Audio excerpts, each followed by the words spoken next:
Welcome to On Contact. I'm Chris Hedges. Today we sit down with Seattle Socialist City Councilwoman Kshama Sawant. Let's begin the project of building an independent party for the 99%. The two corporate party stranglehold has been a failed strategy for us. We need our own party. On Contact. Neoliberalism, patriotism. Truth is not socialism, obedience, counterweight, class war, corporate utopian ideology of neoliberalism, revolt unmasked. On Contact with Chris Hedges. The artifice of corporate totalitarianism has been exposed. The citizens, disgusted by the lies and manipulation, have turned on the political establishment. But the game is not over. Corporate power has within its arsenal potent forms of control.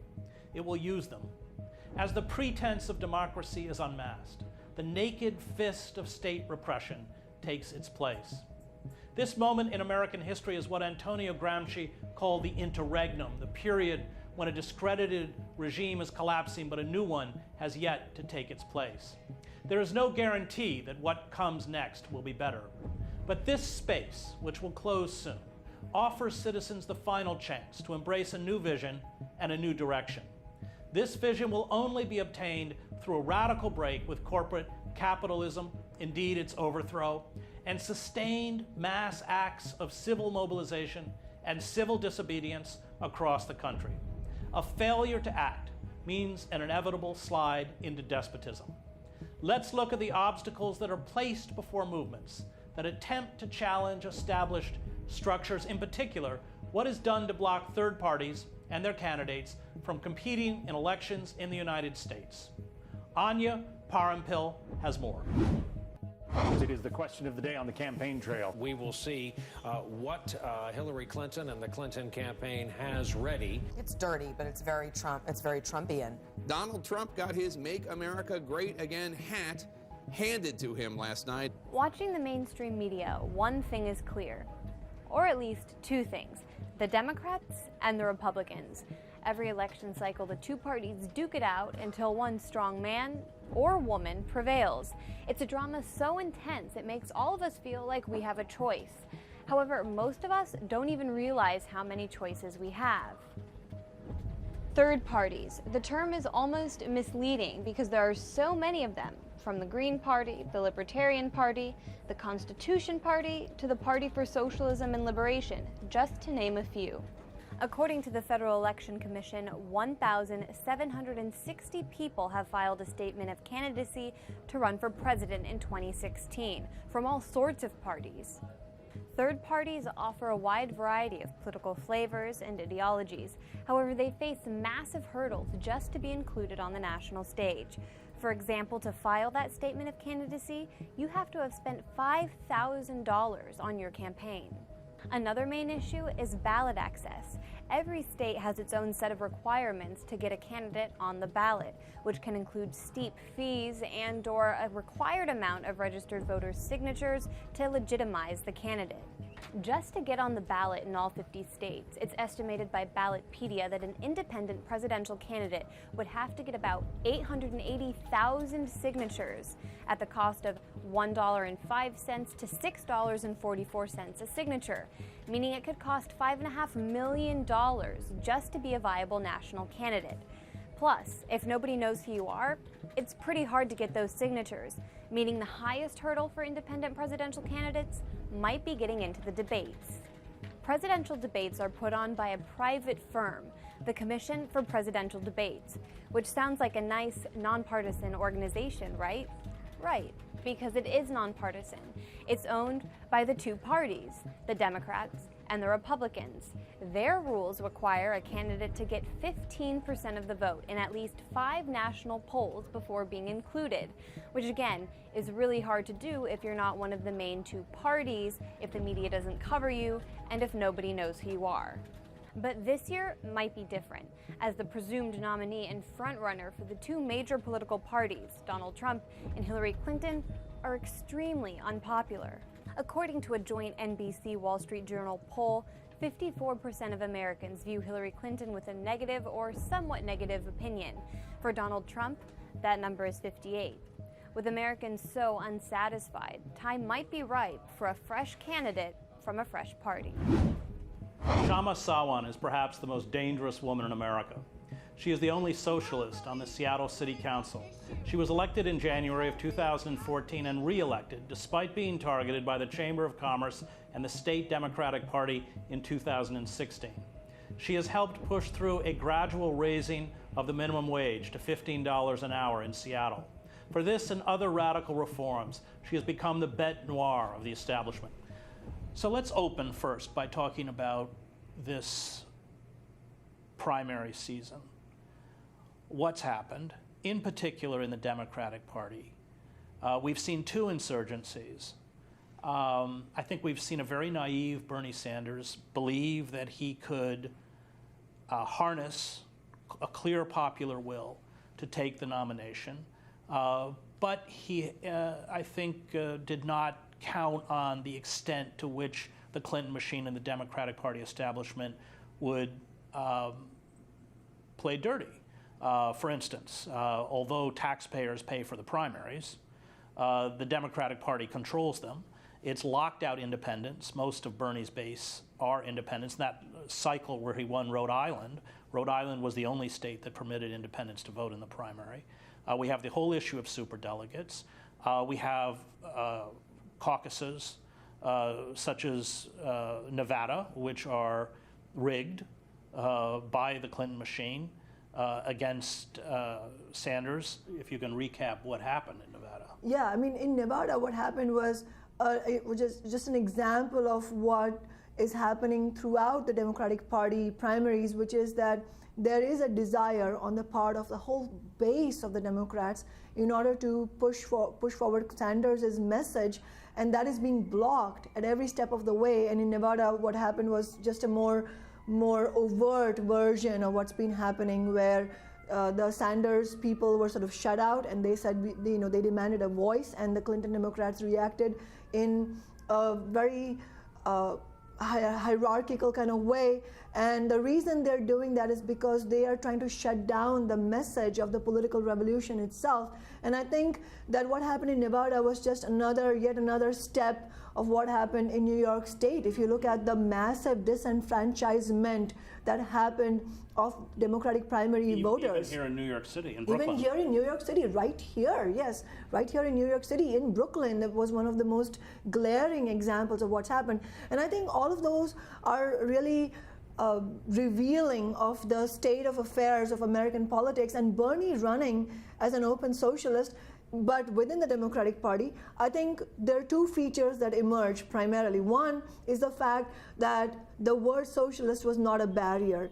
Tens of millions of people have rallied around, really enthusiastically, young people getting politicized for the first time around Bernie's message of a political revolution against the billionaire class. That's what for the first lesson. Lesson number one, America wants to move left, not right. Right. But the second lesson is that you cannot move leftward and really provide an alternative to corporate politics from within the Democratic Party. That's also been a lesson, I think, for a lot of people who put their hopes in the Bernie campaign and are recognizing that at every step of the way, the Democratic Party is not only not trying to provide a fair playing field, they're actually going to great lengths to rig the process, to stymie the process so that the voice of working people is not reflected in the results of the primary. And I think that, when people are afraid of Trump, they should recognize that Trump's ascendancy is just another reflection of the polarization in society, not between left-wing working Americans and right-wing working Americans. The real polarization is between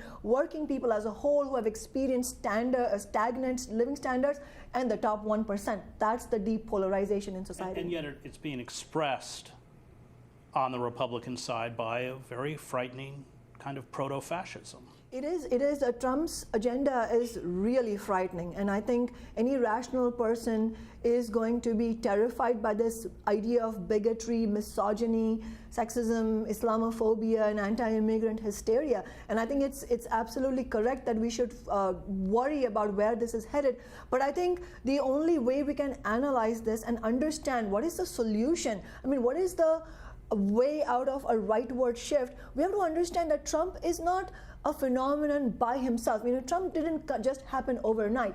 The Trump phenomenon is the product of decades of rightward shift. He's responding to a phenomenon. He is. I mean, he is. To be honest, he's taking very cynical and despicable advantage of an existing situation that he's a part of, but that situation, predates him, and it's happened over decades of a rightward shift by the Democratic Party and the Republican Party, and that's why the only way to provide an alternative to the right is to build on the left. And I think you were making the point before we went on air that we are now about to enter an election season with, two of the most unpopular nominees in years. Absolutely. This is in some ways, I mean, if you just step back and if you watch it from, I have a bird's eye view, it really seems like a very strange kind of political circus. The least popular presidential candidate in the last 10 presidential cycles running, that is Trump, running against the second least popular presidential candidate from a major party. I think that really shows you how neither Trump nor Clinton, even though there are clear differences between them, represent the needs of ordinary working people. And the most important point being that Trump would not have found an echo had there been a real leftward surge, starting with the economic recession and the bailouts. I mean, that's the missing piece, the left. Right. I mean, to what extent do you think the Democratic Party is playing a dangerous game by throwing up a candidate, Clinton, who epitomizes everything, both sides of the political spectrum have risen up against? Absolutely. I think that's a very important question. I mean, when people think of Trump, people are correctly terrified. I am horrified. It's stomach-turning, his agenda. But it would be incorrect to think that the vast majority of people who support him, which, by the way, are a fraction of what support Sanders has, let's keep that in perspective. Right. But even if you look at the whole base that Trump has, only a very small minority, I would say, I mean, I don't have statistics, but I would say just my assessment and instinct of American consciousness is that only a very small fringe of that is truly based in fascism and really, really terrifying ideas. For the most part, it's regular working people who are supporting him, not for the right reason. I mean, he's not going to deliver them out of their anger against corporate politics, but it is the anger against corporate politics that is making them support him. So it really is, as you correctly pointed out, Chris, it's sort of circular logic, for the Democratic Party to say, well, if people are angry, they're not saying this, I'm saying this, people are angry against corporate politics, that's why they're going towards Trump. So the Democratic Party's solution to that is to present the very epitome of that corporate establishment as an alternative to people who are disenchanted by corporate politics. It's all mixed. And we're going to stop there for a break. Join me when we come back for our conversation with Shama Selwyn.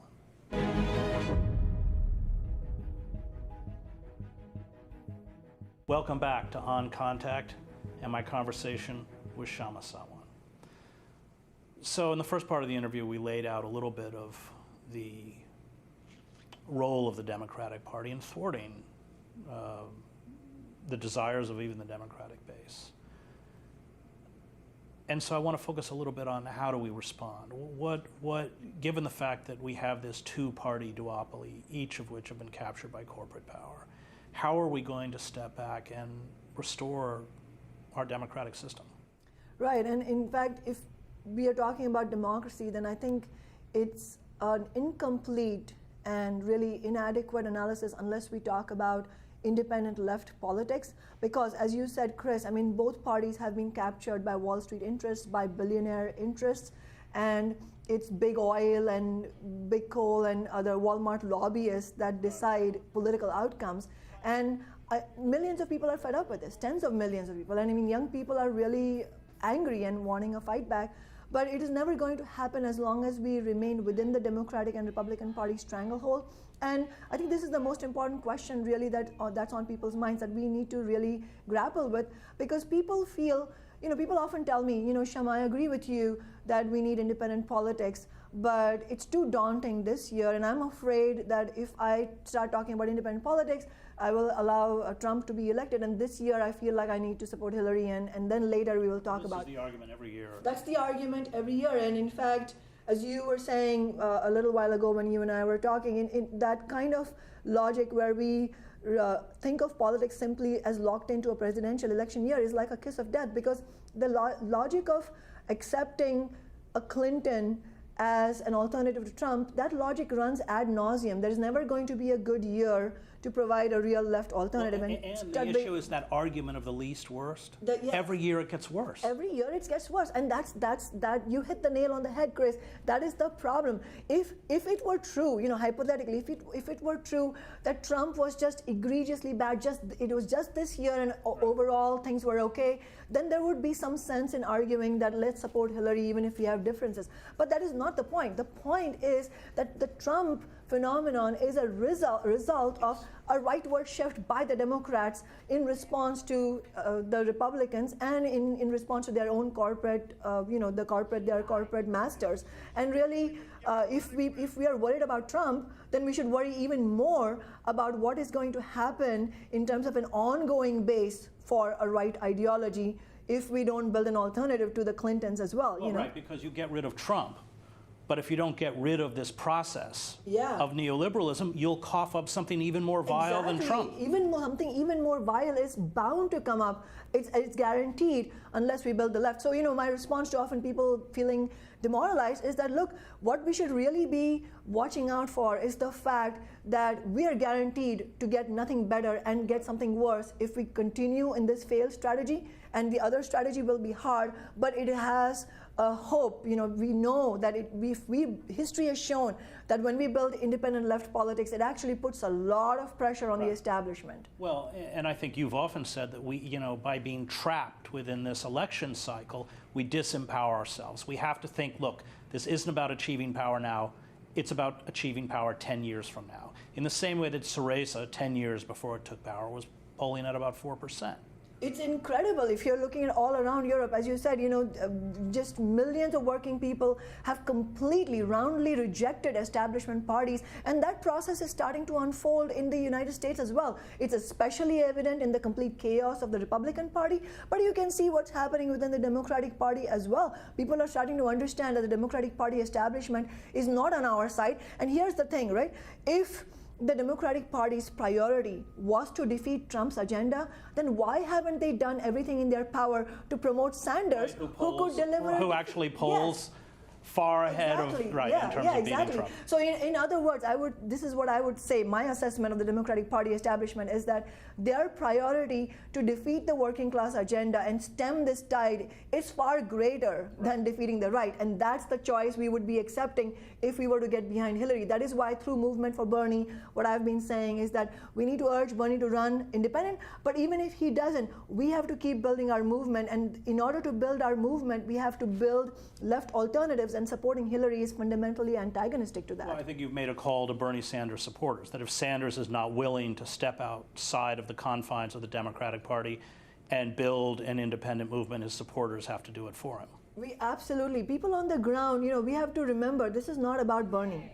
It's about our desire to fight for social change, to stem the tide of the seemingly inexorable tide of income and racial inequality. We want to fight against student debt, police brutality, for single-payer healthcare, for $15 an hour. We have to build mass movements on the streets. We can't wait for the elite to help us, because we know they have not only not helped us, they have been the reason for the standards of living and the decline that we face. But these mass movements have to also build political power. Right. We need our own representatives. We would not have 115 in Seattle had I not had a seat on the Seattle City Council as a socialist in defiance of the Democratic establishment. That's the sort of politics we need. Let's talk a little bit about what the elites will do when threatened.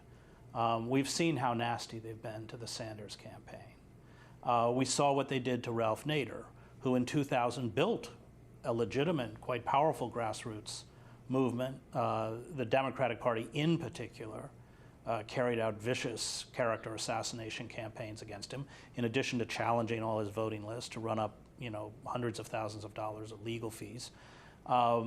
There's no question that if these people feel threatened, if we step outside that system, we are going to have to deal with very severe ramifications. There will be ramification, and in fact, in addition to what you said, I would also add everything that's happened throughout history. Every time there has been a resistance, a challenge to the status quo of the elite, we will face, repercussions. But I think that is it's worth fighting for. A vision of a just society is worth fighting for, and that is why you've seen throughout the ages, young people especially showing tremendous courage. The workers who walked out of their jobs demanding $15 an hour and the right to unionize. So, I think the first set of workers who did that was right here in Manhattan, where we are, fast food workers. I think that takes tremendous courage, and people throughout history will show that tremendous courage. It's our job to build on that courage and really have some organized efforts to show for. That is why I am not a free-floating activist. I'm a member of Socialist Alternative because I recognize that having an organization is what matters. Wall Street has 2 organizations for itself. It's time we had one of our own. And so where do you see us heading? We're flirting with another financial crisis. Every month now, this year has been hotter than the last. The collapse of the ecosystem is accelerating at a pace that even climate scientists did not predict. We're at a very dangerous moment, and the left is largely been disempowered. Labor unions are broken. The press is an echo chamber for the elites. Those even nonviolent movements, Occupy, Black Lives Matter, that step out into the streets face unbelievable forms of militarized police violence. And of course, in marginal communities, unarmed citizens are being gunned down by police who have, total impunity. How are all of these things going to converge, and what are they going to mean for us politically? We should also acknowledge that we live in the most sophisticated security and surveillance state in human history, and I covered the Stasi state in East Germany. That's right, and your coverage of the U.S. surveillance state has been incredible. It really shows how, as you were saying, it shows the sophistication of their apparatus for repression. And it also, throughout history, we've seen their willingness to use. They may use it strategically, but they will not hesitate to use it if they feel it's necessary. And that is why the question to us is, how do we combat that? We obviously are not going to be able to combat that with our own surveillance apparatus, and that's not the way to go. The real power we have that can be more threatening to them than their repressive apparatus can be to us is political power. And so ultimately, unless we build our political organizations, build our political analysis, and develop ourselves as political fighters, we have no hope. And that is why, you can see when there have been successful uprisings, when there have been successful movements, those victories were won not by having some sort of militaristic war with the establishment. They were won. You can't win those wars. You can't win those wars. The wars we can win are the wars, which I call political wars, where we bring our might out on the streets, where our working people... Through nonviolence. Through nonviolence, absolutely. Nonviolent civil disobedience has been a very, very powerful tool. But the main ingredient that makes it powerful is if we are able to build solidarity among working people, and if we are able to get organized. And I think I just wanted to add one more thing. You mentioned the labor movement. The labor movement is has been on the decline, but organized workers in the workplace still remains. The idea of workers getting organized is still the fundamentally most powerful way for people to fight back, and we need that fight back to start happening. What would you tell, I have 1 minute left, supporters of Bernie Sanders? What would you advise them to do? For supporters of Bernie Sanders, I appeal to you, first of all, go to movementforbernie.org and sign our petition for him to run as an independent. And I want to remind you, that is not because I think he's going to run as an independent at this moment. He may, but we should put pressure on him. But it's also to begin building our political revolution. My message would be, let's begin the project of building an independent party for the 99%. The 2 corporate party stranglehold has been a failed strategy for us. We need our own party. Thank you for joining us. That was Shama Sawan. The disintegration of the ruling political parties, along with the discrediting of the established political and economic elites, presages radical change. This change may come from the right. It may result in a frightening proto-fascism. We are seeing the rise of these forces centered around white nativism and racism within the Republican Party. If it is to come from the left, it must be pushed forward by dogged activists and citizens who are willing to accept that stepping outside the system, and in particular the Democratic Party, will mean surrendering all hope of power for perhaps a decade. To continue to engage in establishment politics will further empower corporate capitalism and extinguish what remains of our democracy. Thank you for watching. You can find us on rt.com/oncontact. See you next week.